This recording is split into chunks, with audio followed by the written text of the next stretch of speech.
돈을 사랑하고 아시죠? 그 뒤에 목록이 이렇게 쭉 나옵니다. 말세 고통하는 때가 이르면 무엇부터 사랑합니까? 1번이 자기예요. 자기. 말세의 특징 첫 번째, 사람들이 자기를 사랑합니다. 정말 주위를 둘러보면 자기를 사랑하는 세상이 된 것 같습니다. 툭하면은 파업하고요, 고소하고 고발하고 원망하고 불평하고요. 뉴스에서 보이는 정치인들, 이익 집단들 얘기할 필요도 없죠. 우리 실생활에서 체감이 되지 않습니까? 옛날하고 지금하고 좀 달라졌죠.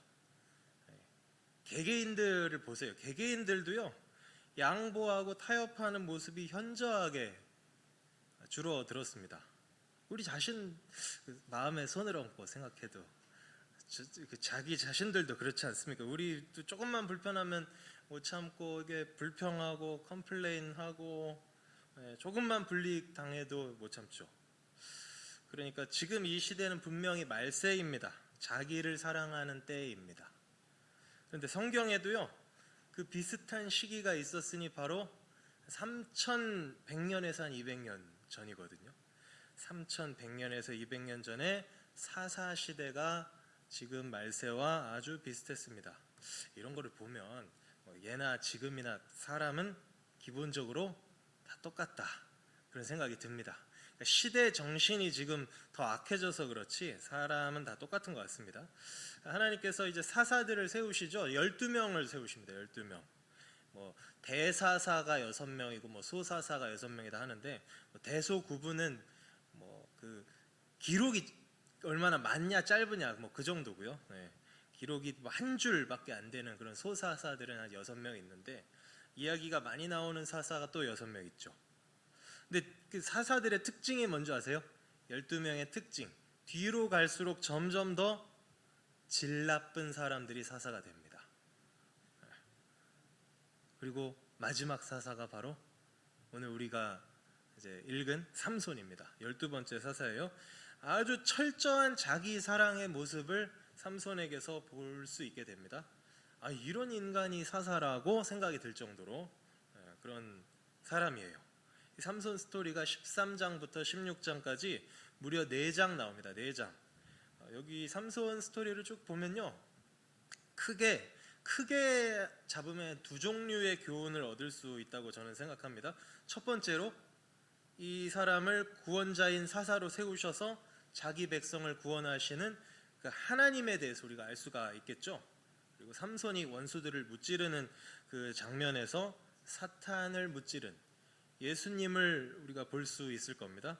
그런데 두 번째 교훈은 뭐냐면, 태어나면서부터 나실인으로 구별이 되었고, 그리고 자기가 사역적으로는 이제 사사로 세움을 받았음에도 불구하고 오직 자기를 위해서만 살아간 죄인의 모습을 또 보게 됩니다. 인간은 자기를 위해 사는 존재구나, 이거를 여실히 보여주는 사람이 이 삼손인데요. 오늘은 이 두 번째 모습, 인간의 그 죄악된 모습을 좀 이렇게 집중적으로 살펴보려고 합니다. 삼손의 인생을 살펴보면 처음부터 끝까지 그의 말과 행동에서 드러나는 게 자기예요. 자기를 드러냅니다. 14장에 보면요, 블레셋 여자한테 반해요. 블레셋 여자한테 반해서 부모님한테 나 결혼시켜달라 조릅니다. 아마 첫 결혼이니까 10대였겠죠? 그때 이제 블레셋 여자를 사랑해서 자기가 결혼하고 싶다 했던 게 10대였을 겁니다. 그리고 오늘 마지막 절에 삼손이 20살에 20년 동안 사사로 있었다 하니까 대략 몇 살 때 죽었는지 나오죠. 한 30 중후반에 이제 삼손 죽었을 것 같습니다. 자, 이 부모가 아무리 만류를 해도 쓸데가 없습니다. 14장 3절에 보세요. 14장 3절에 부모가 너 이렇게 하고 많은 그 여자들이 우리나라에도 많은데 왜 하필 블레셋 여자랑 이렇게 결혼을 하려고 하느냐 했더니 하는 말이 뭡니까? 내가 그 여자를 좋아하오니 나를 위하여 그 여자를 데려오소서. 자, 이거 히브리어로 읽어보면요, 내 눈에 꼭 듭니다, 이런 뜻입니다. 그러니까 눈에 들었다는 건 뭐예요? 예뻤다는 거죠. 여자가 좀 예쁘게 보였다는 거죠. 물론 이 미의 기준은 사람마다 다 다릅니다만 이게 예뻐 보였나 봅니다. 삼손 눈에는. 하나님께서 이방인하고 결혼하는 거 싫어하실 텐데 그런 거 신경 안 쓰죠 지금. 부모님이 지금 걱정하고 있는데 자기 알 바 아니죠.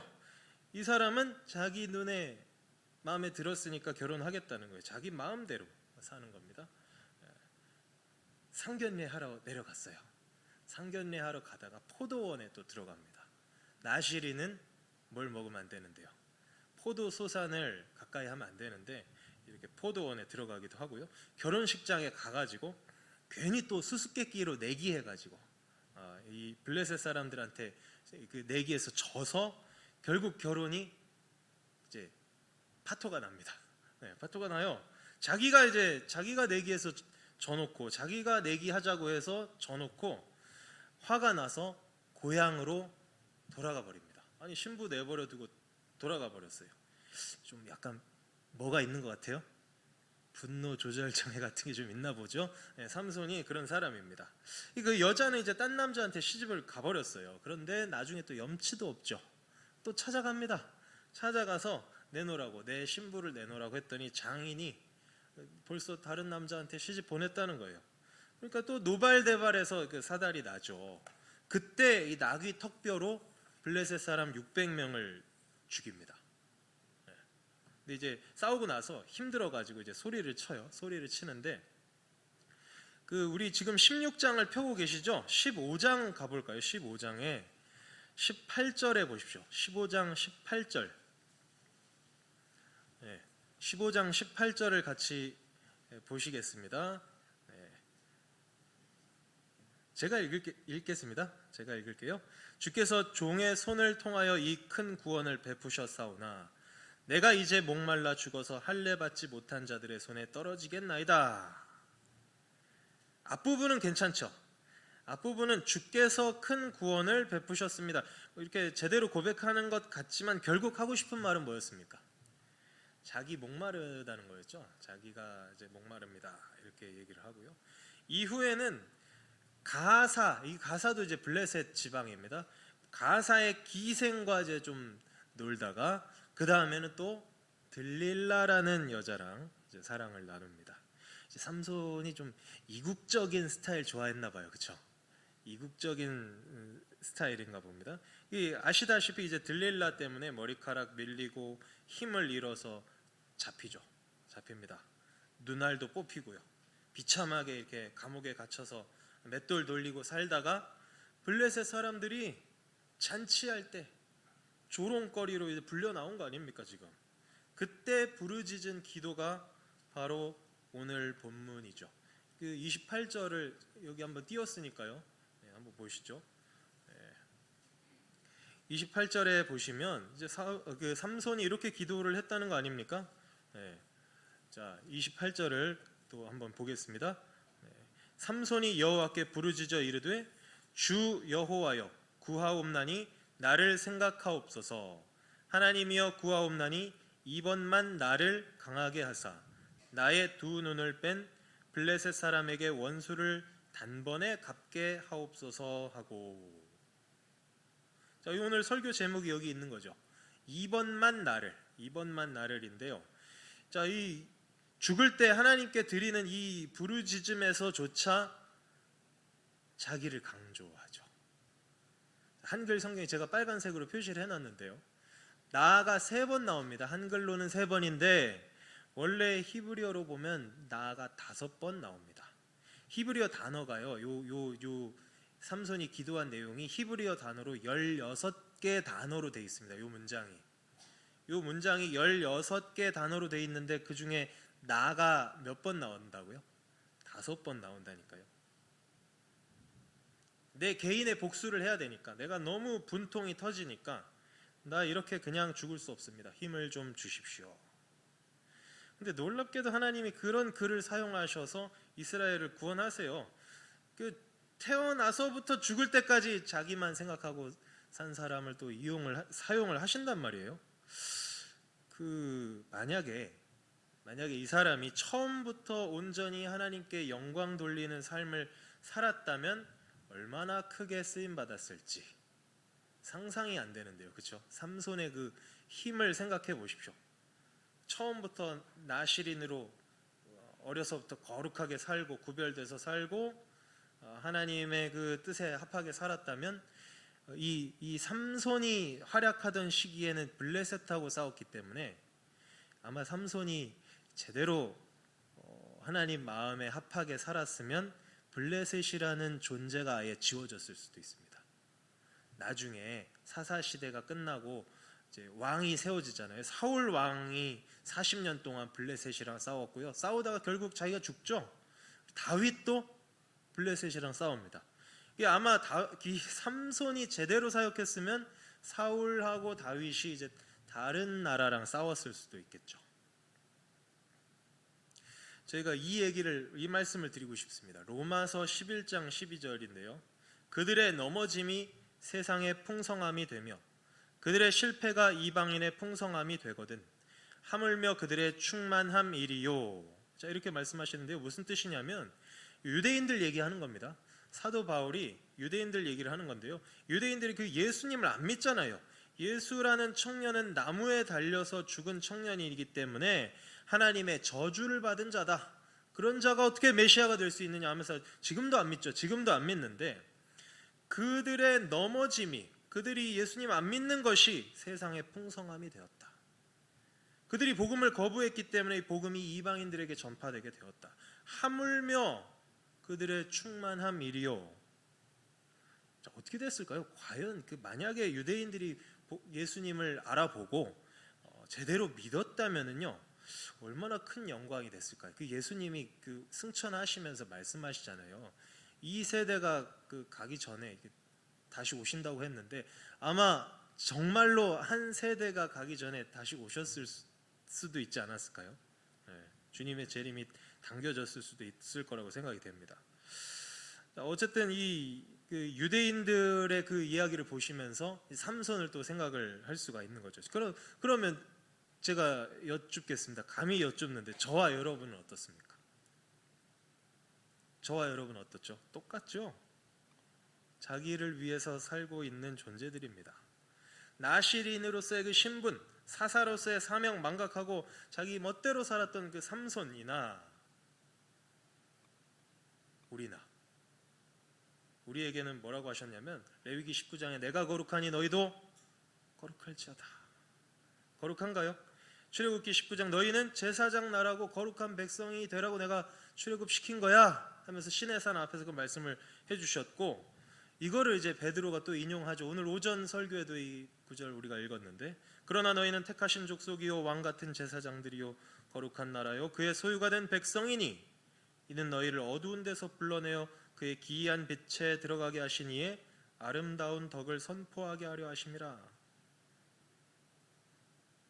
자, 우리를 이렇게 부르셨는데 이렇게 못 산단 말입니다. 거룩하게도 못 살고 아름다운 덕을 선포하게 부르셨다고 하는데 그렇게 못 사는 거죠. 자기를 위해서 살기 때문에 그렇습니다. 자기를 위해서. 에베소서 2장에 이런 말씀이 있죠. 그때의 너희는 그 가운데서 행하여 이 세상 풍조를 따르고 공중의 권세 잡은 자를 따랐으니 곧 지금 불순종의 아들들 가운데에서 역사하는 영이라. 전에는 우리도 다 그 가운데서 우리 육체의 욕심을 따라 지내며 육체와 마음에 원하는 것을 하여 다른 이들과 같이 본질상 진노의 자녀이었더니. 여기서 그때에, 전에는 이런 단어들을요 단순히 시간으로 생각하시면 안 됩니다. 과거의 어느 시점을 얘기하는 게 아니에요.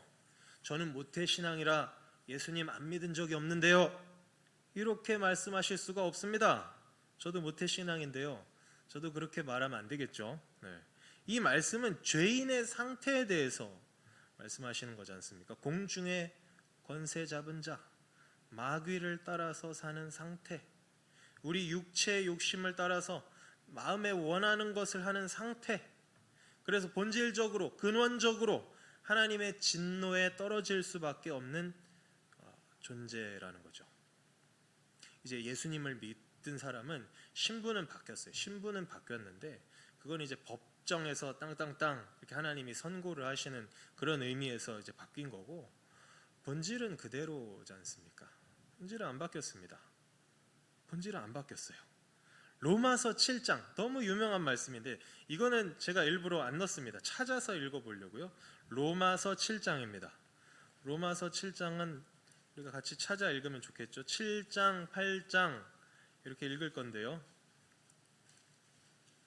로마서 7장입니다. 21절 읽어보죠. 로마서 7장 21절. 자, 21절부터 마지막 절까지 사도 바울이 뭐라고 얘기를 하는지 7장 21절입니다. 같이 읽어보죠. 시작. 그러므로 내가 한 법을 깨달았노니 곧 선을 행하기 원하는 나에게 악이 함께 있는 것이로다. 내 속사람으로는 하나님의 법을 즐거워하되 내 지체 속에서 한 다른 법이 내 마음의 법과 싸워 내 지체 속에 있는 죄의 법으로 나를 사로잡는 것을 보는도다. 오호라, 나는 곤고한 사람이로다. 이 사망의 몸에서 누가 나를 건져내랴. 우리 주 예수 그리스도로 말미암아 하나님께 감사하리로다. 그런즉 내 자신이 마음으로는 하나님의 법을, 육신으로는 죄의 법을 섬기노라. 아멘. 사도 바울조차 이렇게 고백을 하는데 누가 장담을 할 수 있습니까? 누가 장담을 할 수 있을까요? 그러니까 저와 여러분도 본질적으로 이렇게 곤고한 사람들인 거죠. 곤고합니다. 너무 곤고해요. 자꾸 나 중심적으로 살아가려고 하는 그 죄성, 또아리를 틀고 있어가지고 언제 물어뜯을지 모르는 그 위험한 그 악이 우리 안에 같이 있죠. 그렇지만 절망하지는 마십시오. 로마서 7장에서 탄식하던 바울이 8장에서 성령님의 내주하심을 찬양하죠. 8장으로 넘어오십시오. 8장으로. 8장 1, 2절입니다. 8장 1, 2절. 시작. 그러므로 이제 그리스도 예수 안에 있는 자에게는 결코 정죄함이 없나니 이는 그리스도 예수 안에 있는 생명의 성령의 법이 죄와 사망의 법에서 너를 해방하였음이라. 아멘. 26절, 27절도 있습니다. 26, 27절.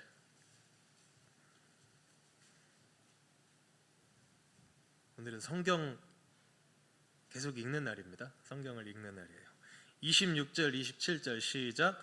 이와 같이 성령도 우리의 연약함을 도우시나니 우리는 마땅히 기도할 바를 알지 못하나 오직 성령이 말할 수 없는 탄식으로 우리를 위하여 친히 간구하시느니라. 마음을 살피시는 이가 성령의 생각을 아시나니 이는 성령이 하나님의 뜻대로 성도를 위하여 간구하심이라. 아멘. 이 사실을 아니까 이렇게 찬양이 되는 거예요. 마지막 절로 가볼까요? 마지막 38절, 39절 이걸 고백을 할 수가 있게 되는 겁니다. 38절, 39절도 읽습니다. 시작. 내가 확신하노니 사망이나 생명이나 천사들이나 권세자들이나 현재일이나 장래일이나 능력이나 높음이나 깊음이나 다른 어떤 피조물이라도 우리를 우리 주 그리스도 예수 안에 있는 하나님의 사랑에서 끊을 수 없으리라. 아멘. 할렐루야. 끊을 수 없습니다. 아까 삼손이나 우리나 똑같다고 말씀을 드렸는데 사실은 안 똑같습니다. 네, 우리는 성령 하나님이 내주하시거든요. 물론 삼손도 성령 받았죠. 그런데 그때에는 특정의 사역을 위해서 특정의 시간과 장소에서만 성령님이 임하셨다면 이제는 어떻습니까? 이제는 완전히 우리 안에 내주하고 계시거든요. 그래서 이렇게 역사를 하시는 거예요. 결코 정죄함이 없다잖아요. 우리 안에서 성령 하나님이 탄식하면서 너 왜 그런 길로 가고 있냐고 성령님이 기도를 하고 계신대잖아요. 그러니까 이 증거가 있기 때문에 확신이 있는 거죠. 나는 확신한다. 그 어떤 것도 주 예수 그리스도 안에 있는 하나님의 사랑에서 우리를 끊을 수가 없다. 그렇습니다. 우리 안에는 성령님이 계십니다. 성령님이 계십니다. 고린도전서 2장 말씀도 한번 볼까요? 우리가 세상의 영을 받지 아니하고 오직 하나님으로부터 온 영을 받았으니 이는 우리로 하여금 하나님께서 우리에게 은혜로 주신 것들을 알게 하려 하심이라. 성령 하나님을 우리가 받고 왜 받았냐면, 왜 성령 하나님이 우리 안에 오셨냐면 은혜로 주신 것들을 알게 하려고. 그래서 이제는 아는 거죠. 저와 여러분은 아는 겁니다. 아는 존재예요. 어떻게 살지를 아는 것과 모르는 것 천지 차이입니다. 천지 차이예요. 예수님 믿고 거듭나서 성령님이 내주하시는 저와 여러분은 은혜를 아는 자들이고 믿음의 눈이 떠진 자들입니다. 맹인하고 시력 있는 사람하고는 천지 차이죠. 길을 갈 때. 물론 이제 우리가 좀 전에 7장에 로마서 7장에서 살폈듯이 눈이 있는데도 제대로 안 걸어가는 사람이 있죠. 곤고하기 때문에 막 이제 갈짓자로 가는 거죠. 술에 취한 건지 힘이 없는 건지 모르겠는데 제대로 못 걸어갈 수도 있습니다. 하지만 우리가 곁길로 빠지면 누가 간구하세요? 성령님이 탄식하면서 간구를 하실 것이고요. 결국은 정상 궤도로 돌려놓으실 줄로 믿습니다. 돌려놓으실 거예요. 근데 억지로 하지 않으시더라고요. 멱살 잡고 이렇게 해주시면 오히려 편할 것 같은데 그렇게 안 하시더라고요. 이렇게 하시더라고요. 빌립보서 2장 말씀 읽어보겠습니다. 시작.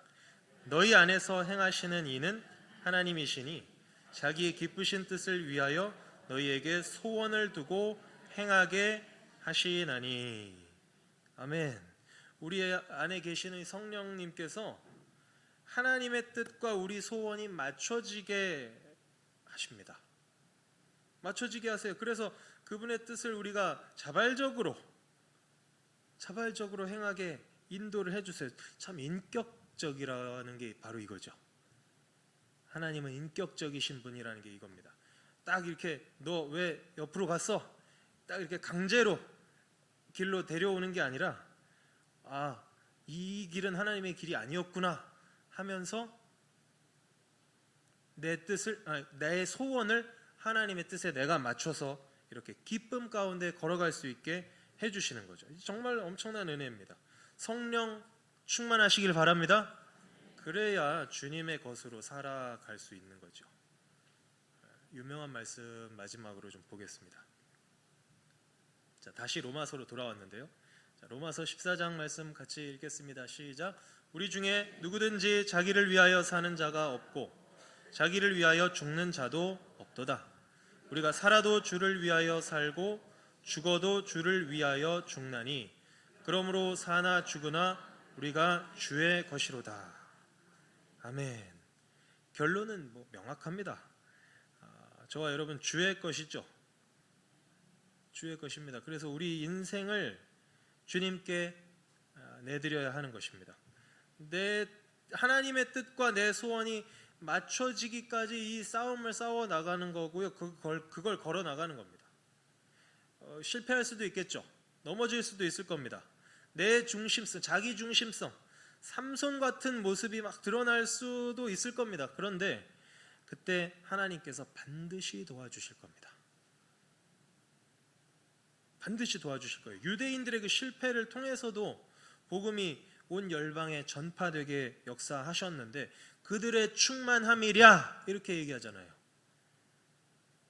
우리의 실패를 통해서도, 여러분 실패했다고 좌절할 필요가 없는 것은 저와 여러분이 죄를 지어도, 심지어 죄를 지어도 하나님은 영광 받으십니다.